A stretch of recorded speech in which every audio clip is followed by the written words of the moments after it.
बिस्मिल्लाहिर्रहमानिर्रहीम। अस्सलाम वालेकुम नाजरीन। इंसान इस ज़मीन पर लाखों सालों से आबाद है, लेकिन अगर किसी बाकायदा तहजीब की बात की जाए तो इसके सबूत हमें तकरीबन 6000 साल कबल मिलते हैं। दोस्तों, अशरफुल मखलूक़ात यानी इंसान ने तहजीब के आगाज़ से ही दुनिया को अपनी जहानत से बदलना शुरू कर दिया और ऐसे ऐसे अजूबे बना डाले जिन्हें देखकर आज का इंसान भी हैरान रह जाता है। इनमें से कुछ अजूबे तो ऐसे भी हैं जो आज तक किसी न किसी हालत में मौजूद है और आज के तरक्की याफ्ता इंसान को भी हैरत में डाल देते हैं।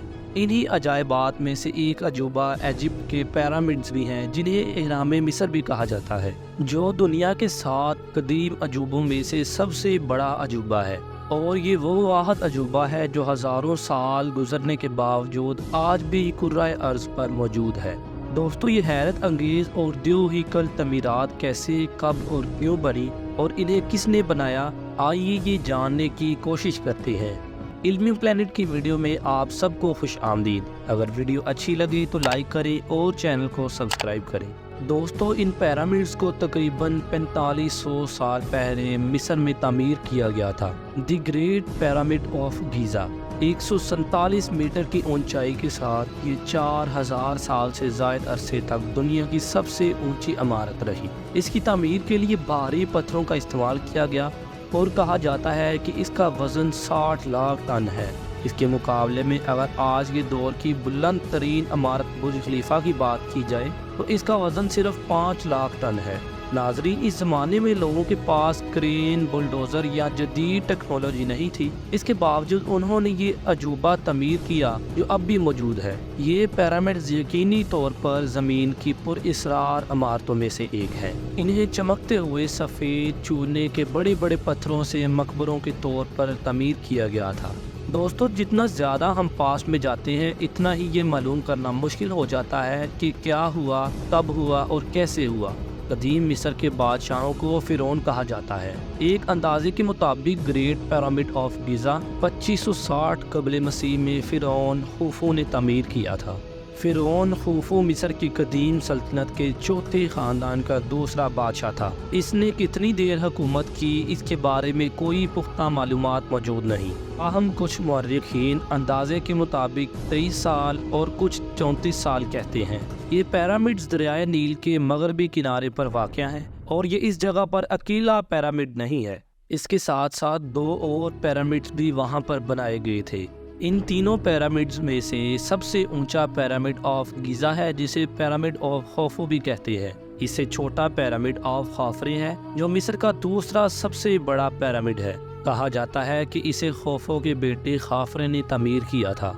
तीसरा और सबसे छोटा पिरामिड ऑफ मेनकोरे है जिसे खाफरे के बेटे ने तामीर किया था। ये पिरामिड्स इस दौर के वाहिद मोनूमेंट्स नहीं है। इनके अलावा दी ग्रेट स्फिंक्स, कई और छोटे बड़े टॉम्ब्स और छोटे मोटे पिरामिड्स भी मौजूद हैं। कहा जाता है कि मुख्तलिफ शक्लों और साइज़ के कुल 118 पिरामिड्स हैं। इनमें से बहुत से मौसमियाती तब्दीलियों की वजह से तबाह हो चुकी हैं, बहुत कम अच्छी हालत में मौजूद हैं। शायद सबसे ज़्यादा महफूज यही 3 पिरामिड्स हैं, ख़ास तौर पर great pyramid of Giza. In pyramids को एक मकबरे के तौर पर तामीर किया गया था और उस वक्त के फ़िरऔनों को यहाँ पर दफनाया जाता था। दोस्तों, कहा जाता है कि एंशिएंट इजिप्शियंस आखिरत पर यकीन रखते थे। उस ज़माने में लोग ये समझते थे कि फ़िरौन की कब्र जितनी बड़ी होगी, इसकी कब्र में जितना ज़्यादा ख़जाना होगा, फ़िरौन की आखिरत उतनी ही ज़्यादा बेहतर होगी। लिहाजा फ़िरौन आखिरत की तैयारी के लिए अपनी हुकूमत के दौरान ही अपने लिए कब्रें तमीर करते थे। इन पिरामिड्स में फ़िरौन के साथ बड़ी मिकदार में खाना, ख़जाने, ज़ेवरात, फर्नीचर और कपड़े दफन किए जाते थे ताकि वो आखिरत में इस्तेमाल कर सके। इनके मरने के बाद इनकी लाशों को मम्मी बना दिया जाता था और फिर लकड़ी या पत्थर के कोफिन्स में बंद कर दिया जाता था। अब सवाल ये पैदा होता है कि हमें कैसे पता चला कि इन पिरामिड्स को इसीलिए यूज़ किया जाता था। इसकी 2 अहम वजूहात है। इसकी पहली वजह तो ये है कि इन पिरामिड्स के अलावा और भी पिरामिड्स के अंदर से जो कोफिन्स मिले हैं, जिनके ऊपर मुख्तलिफ किस्म की स्क्रिप्ट्स लिखी हुई मिली हैं, जिनके ऊपर इनके तौर तरीके और रस्म व रिवाज वगैरह लिखे हुए थे। دوسرا یہ کہ مصر اور سوڈان میں ملنے والے ہسٹوریکل پیرامڈز کو مقبرے کے طور پر ہی استعمال کیا جاتا تھا، لیکن اگر خاص طور پر یہ پیرامڈ آف گیزا کی بات کی جائے تو اس کے اندر کوئی ایسا ثبوت نہیں ملا، لہذا اس کے بارے میں لوگ اپنے متبادل نظریات پیش کرتے ہیں۔ جب آرکیولوجسٹ اس پیرامڈ میں داخل ہوئے تو انہیں 3 ہسٹوریکل چیزیں اور ایک خالی کوفن ملا۔ اس کے بارے میں یہ خیال کیا جاتا ہے کہ یہ کوفن فرعون خوفو کا ہے، اور جو خزانے اس کے ارد گرد موجود ہونے چاہیے تھے انہیں آرکیولوجسٹ کے پہنچنے سے پہلے ہی لوٹ لیا گیا تھا۔ جو لوگ اس بات سے متفق نہیں ہوتے وہ عجیب و غریب آلٹرنیٹیو تھیوریز پیش کرتے ہیں۔ اس کے بارے میں ایک بڑی پاپولر تھیوری جو سننے میں آتی ہے وہ یہ ہے کہ دی گریٹ پیرامڈ آف گیزا ایک پاور پلانٹ تھا جس سے بجلی جنریٹ ہو سکتی تھی۔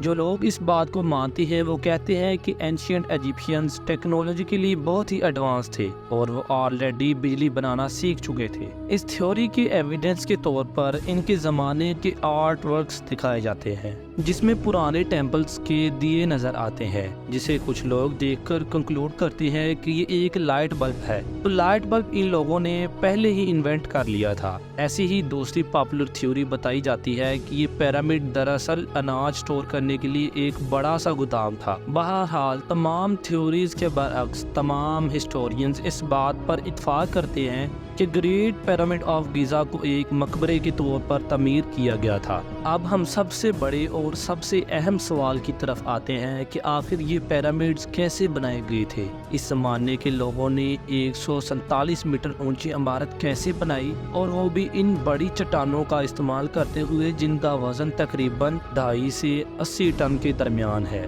ہر پتھر کو پوری احتیاط اور مؤثر طریقے سے تراشا گیا تھا، جبکہ اس وقت تراشنے کے لیے کوئی معیاری اوزار بھی نہیں تھے۔ پھر ان پتھروں کو ایک کے اوپر ایک کیسے رکھا گیا؟ دوستو، کہا جاتا ہے کہ پیرامڈ آف گیزا کو 20 سال کے عرصے میں تعمیر کیا گیا تھا۔ اس کی تعمیر کے بارے میں بھی بہت سی تھیوریز موجود ہیں۔ لوگوں کا خیال ہے کہ ان پیرامڈز کو غلاموں نے تعمیر کیا ہے، اور بہت سے ہسٹورینز بھی اس بات سے متفق ہیں، لیکن یہ بات بالکل جھوٹ ہے۔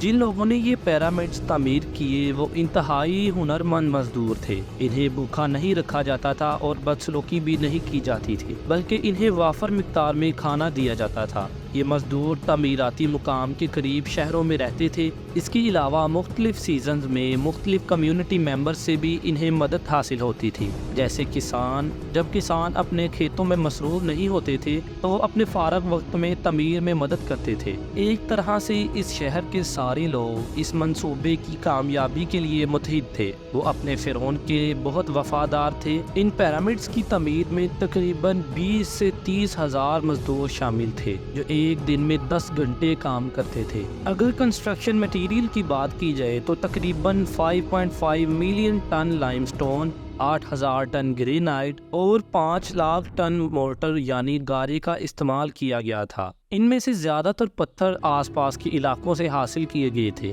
اب سوال یہ پیدا ہوتا ہے کہ ان پتھروں کو کاٹا کیسے گیا تھا؟ کاپر اس وقت استعمال ہونے والی سب سے عام دھات تھی، اور جو ٹولز بنائے جاتے تھے وہ بھی کاپر کے ہی تھے۔ انہی ٹولز کی مدد سے ان چٹانوں اور پتھروں کو توڑا جاتا تھا۔ اب ایک اور بڑا سوال یہ ہے کہ ان پتھروں کو ایک جگہ سے دوسری جگہ منتقل کیسے کیا گیا تھا؟ اس زمانے میں گاڑیوں میں پہیے استعمال نہیں ہوتے تھے، اور پہیوں والی گاڑی بھی نہیں تھی جسے وہ پتھروں سے لاد سکے اور آسانی سے اسے کنسٹرکشن سائٹ پر منتقل کر سکے۔ اس کے بارے میں کہا جاتا ہے کہ ان پتھروں کو دور دراز علاقوں سے کشتیوں پر لاد کر لایا جاتا تھا، اور اس کے بعد انہیں ایک لکڑی کے سلیج کے ذریعے گھسیٹ کر ایک جگہ سے دوسری جگہ لے کر جایا جاتا تھا۔ اس بات کے ثبوت کے طور پر ایک پینٹنگ کو پیش کیا جاتا ہے جو کہ اسی طرح کے ایک مقبرے میں پائی گئی تھی۔ اس پینٹنگ میں آپ دیکھ سکتے ہیں کہ تقریباً 170 لوگ سلیج اور رسیوں کا استعمال کرتے ہوئے ایک اسٹیچو کو گھسیٹ کر لے جا رہے ہیں۔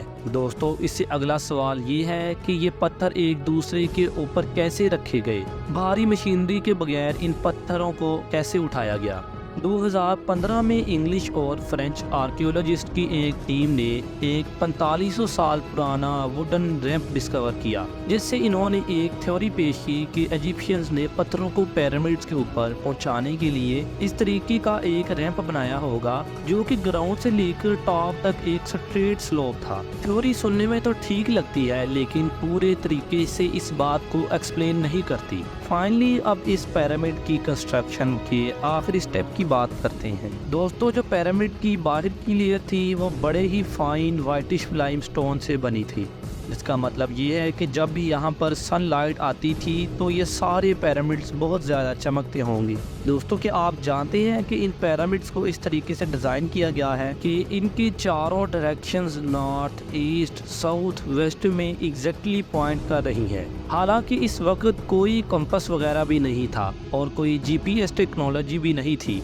यहाँ पर एक थ्योरी बताई जाती है कि आसमान में जो तारे हैं इनकी डायरेक्शंस को देखकर यहाँ पर इजिप्शियंस ने अपने डिज़ाइन को बनाया। दोस्तों, जिस जगह पर ये पिरामिड्स बनाए गए हैं इनके बिल्कुल ऊपर आसमान में ओरियन बेल्ट के 3 सितारे मौजूद हैं। हिस्टोरियंस का कहना है कि इन पिरामिड्स की इन सितारों के साथ अलाइनमेंट इंटेंशनल थी और एंशिएंट इजिप्शियंस एस्ट्रोनॉमी के बारे में भी जानते थे और वो तारों को स्टडी भी करते थे। दोस्तों, जिस चीज़ के बारे में हमारे पास कोई ठोस सबूत मौजूद नहीं होता, हम इसके बारे में कोई सुराग ढूंढने की कोशिश करते हैं और खुद से ही कुछ आइडियाज बनाते हैं, और अगर कहीं पर भी कोई लिंक मिल जाए तो हम इसे सच मानने लगते हैं। इन साइंटिफिक थ्योरीज के बरक्स कुछ मनगढ़ंत थ्योरीज भी इस बारे में मौजूद है। लोग कहते हैं कि इन पिरामिड्स को एलियंस ने भी बनाया है, क्योंकि ये मुमकिन ही नहीं है कि इतने पुराने दौर में इंसान इतनी बड़ी इमारत बना सके। दोस्तों, हजारों साल पुराने ये पिरामिड्स भी बहुत से राज अपने अंदर दफन किए हुए हैं,